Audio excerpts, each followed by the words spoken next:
Welcome to the first of two videos that I'll be putting out today for Sports Throwback Thursday. It is Thursday with your one and only Miguel Mike Medina, and this first one that I'm gonna talk about goes back to all the way to January 1976. As you guys know, George Foreman, he recently passed away. So, and thanks to Steve Kim, who is a frequent contributor in the show Fearless with Jason Whitlock.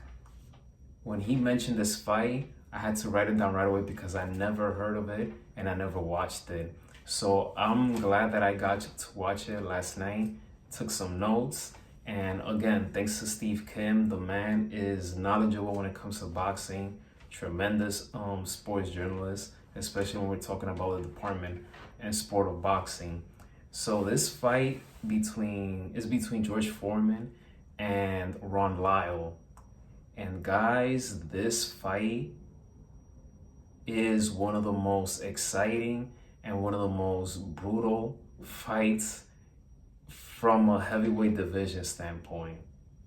You could say that it's the most brutal heavyweight fight in history, but I don't know about that, because as much as I love history, I haven't seen every single fight from a heavyweight division. I haven't seen every single one of them. I've seen a lot, but I haven't seen every single one of them. But this is, now if I would say in terms of 1976, this is definitely the most brutal heavyweight fight of the year. And it's considered a fight of the year. I feel that rounds 2 and 4 are some of the most memorable rounds in a boxing fight. Watching that fight, especially those 2 rounds, it reminds me of the very first round, which is called the war between Tommy the Hitman Hearns and Marvin Hagler. Rest in peace, Marvin Hagler. But yeah, this fight was insane. When I saw it yesterday, I was like, man, Steve Kim was not lying. George Foreman, he almost knocked out Lyle in the second round. But Ron Lyle, he knocked down George Foreman not once, but twice in the 4th round. And then in the 5th round, George Foreman came back and knocked him out.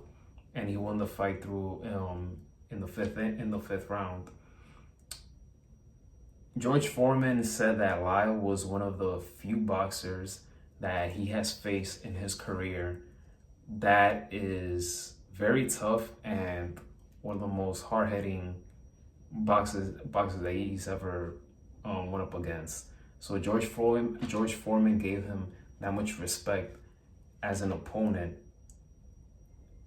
But Ron Lyle, and I could see it from when I saw the fight, Ron Lyle, he was tough. He was ferocious opponent. And, and George Foreman, I give him credit. He took a lot of hits, even though he went down twice in the 4th round, but he could take hits. And Ron Lyle was tough as well. Both of them, they passed away. Ron Lyle passed away in 2011, and George Foreman last week. God rest their souls, both of them. They gave the crowd everything. They left it all. And that's the thing that we're missing about boxing. We have boxers that they make a lot of money, but they're not that good, or they don't go the distance, or they're willing to give everything they have on the boxing ring. But fighters of those days of 50s, 60s, 70s, 80s, the list goes on and on. There wasn't much money or a lot of money compared to fights nowadays, but the fighters were way much better back then. They had a sense of responsibility to please the crowd, and they left everything they had there, and there were 15 rounds at the time. So, but yeah, rounds 2 and 4 are legendary. If you want to see this fight, it's on YouTube. The full fight is there. George Foreman versus Ron Lyle. Terrific. Well, that was just brutal. But it was exciting to watch. I don't condone violence, and I don't watch boxing like I once did, but when it comes to the history of boxing. I just like learning about it. I like watching it. So, but this is definitely a classic boxing match, and I had to include it today for Sports Throwback Thursday, especially the fact that we recently lost George Foreman.